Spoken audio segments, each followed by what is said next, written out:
Hey everybody, James here. Hey, I've been doing some slow rust bluing videos, and I had a request to do a little bit more in depth, I guess, of what I'm doing. And this particular barrel here is the 22 barrel that I had in my last video, and it's had 2 rust bluing cycles done to it. I still want to give it probably 3 or 4 because there's still some light spots where it doesn't take. Each barrel seems to blue a little different than the last due to the metal they used or the temper or what have you. But it's not a hard process. It's basically not much different than slow, or I should say, cold rust bluing. It's actually just called cold bluing. The slow rust bluing process is just a matter of boiling the metal part or steaming it after you put the solution on the metal. And you don't really need anything special. Some rubber gloves, some wire to hang your parts on, some 320 grit sandpaper. I'm using quad-aught steel wool. You could probably get away with triple-aught.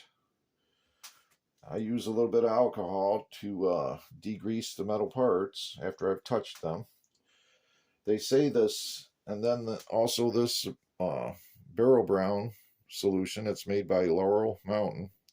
That's the particular one I'm using and had good results with it. It says it has a degreaser, but between each cycle, I wipe it down with alcohol anyway, just to make sure it's fully degreased. But the only,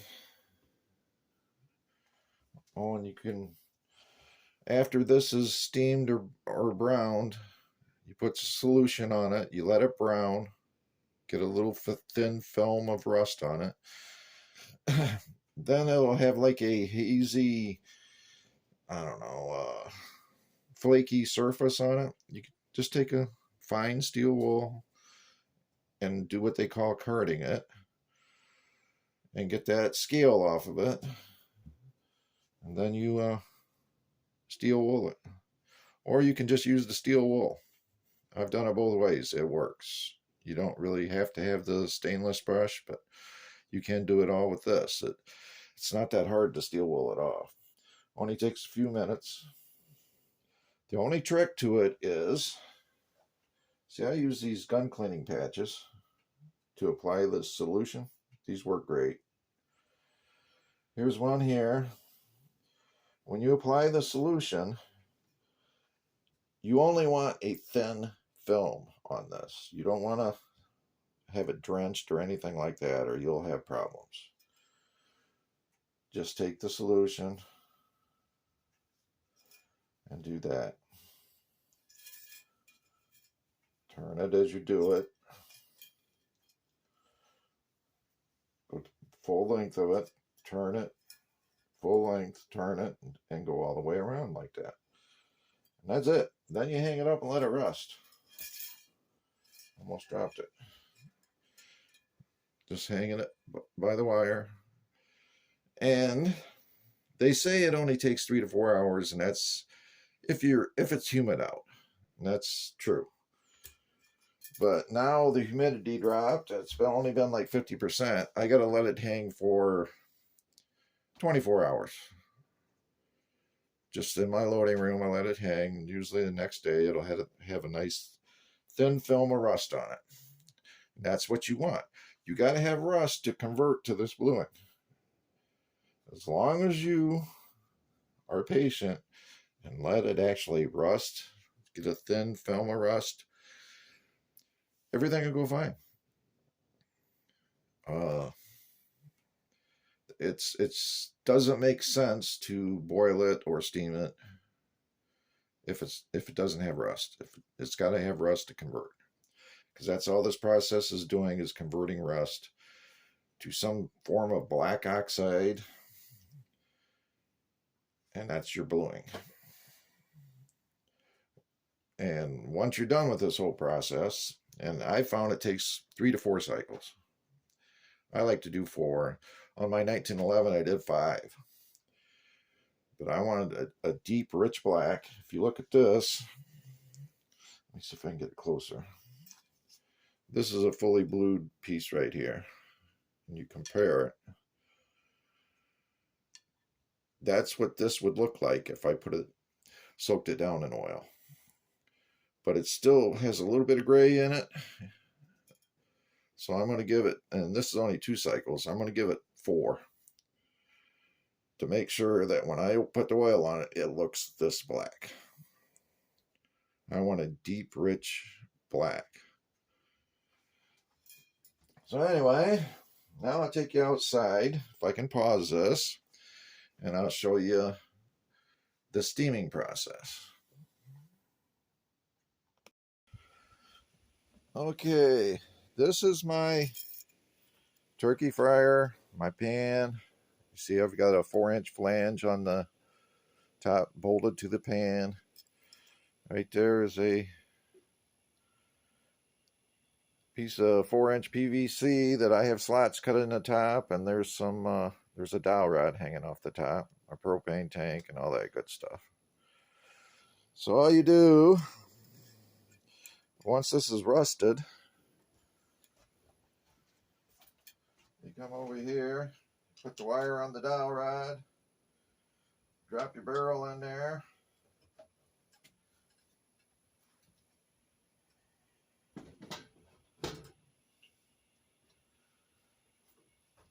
put the 4-inch PVC in the flange.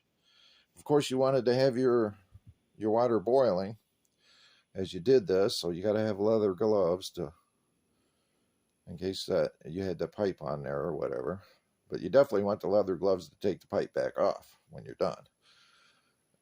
But anyway,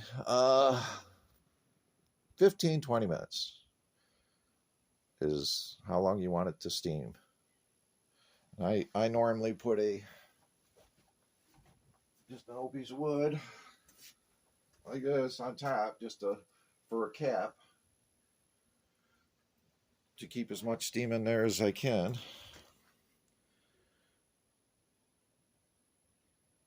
So anyway, that's the process, and you just repeat it. I'd say 4 times.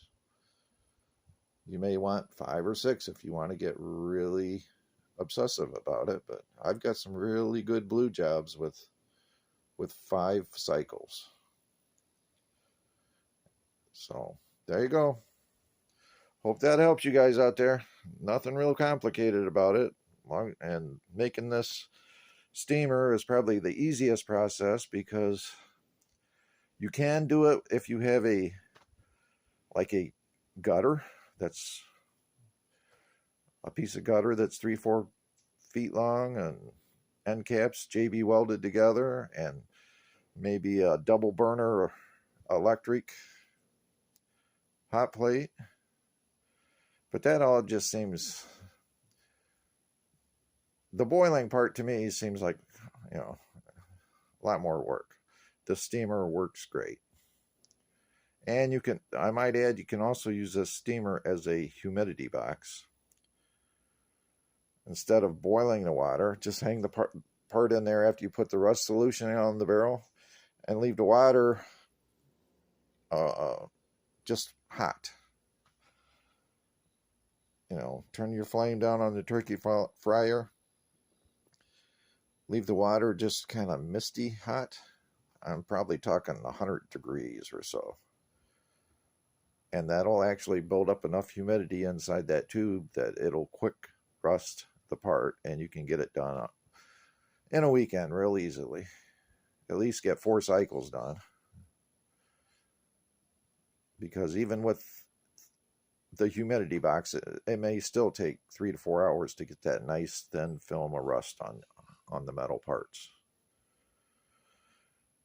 But anyway, that's the process. Thanks for watching.